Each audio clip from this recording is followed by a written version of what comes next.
Hello mga kababayan, kamusta po kayo? Magandang buhay. Welcome po muli sa aking YouTube channel, Analisa Reality Vlog. Bagong lahat, maraming salamat sa ating Panginoon. Makakagawa ako ng short reaction lang.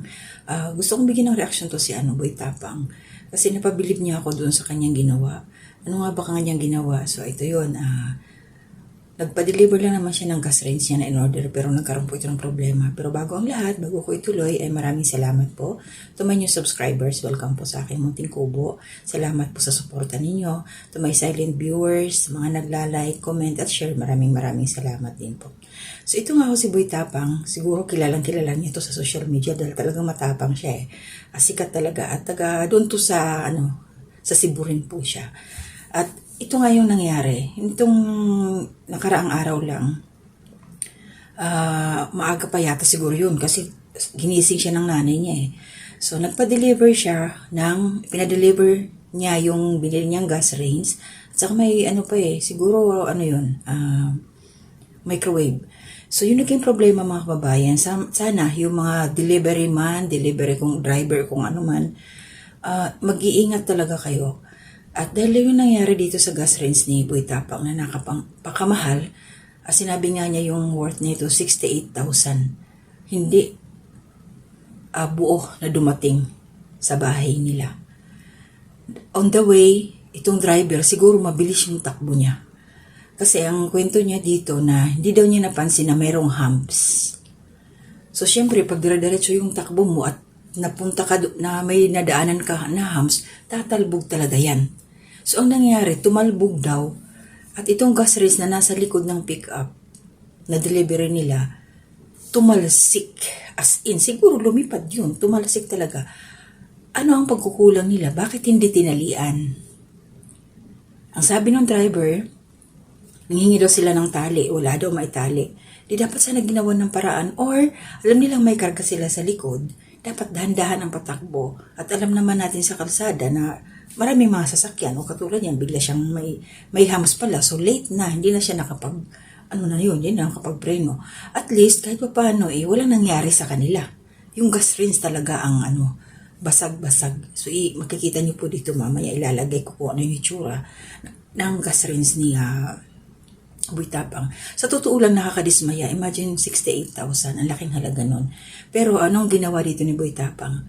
Oo, may nahon siya, pero din talaga yung frustrations na napikon siya, nandun talaga yung, syempre, yung loob niya masama, diba?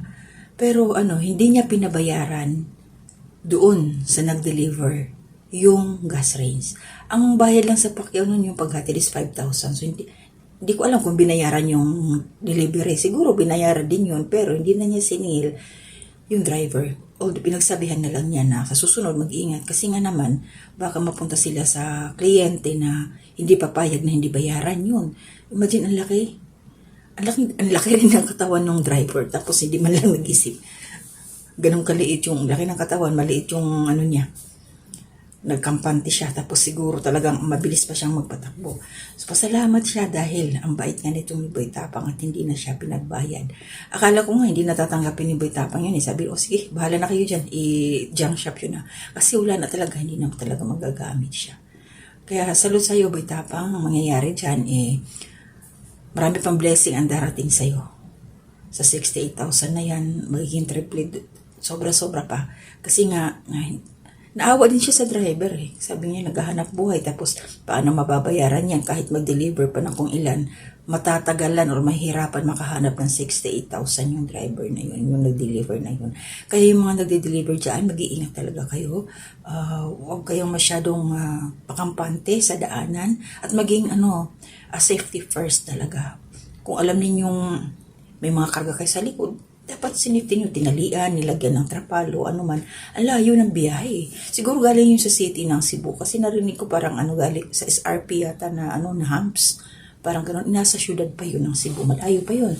Kasi yung lugar nila, Boy Tapang, halos parehas yung oras ng biyahe sa amin, 3 hours from the city. So gano'n yung nangyari. Sayang talaga yung gas range. Pero alam ko naman, Boy Tapang, na makakabili ka pa. Marami pa ganyan. Sabi ko nga, marami pang biyaya ang darating sa'yo. Kaya doon sa nakadisgrasya sa gas range mo, sana maging lesson na yun din sa iyo at sa grupo ninyo, mga kasamahan. Pasalamat tayo dahil walang taong na nasaktan, walang taong na nahulog o anuman, ang gamit lang. So, ang gamit naman, mapapalitan naman yun. Diba? So, ayun. God bless you, Boy Tapang.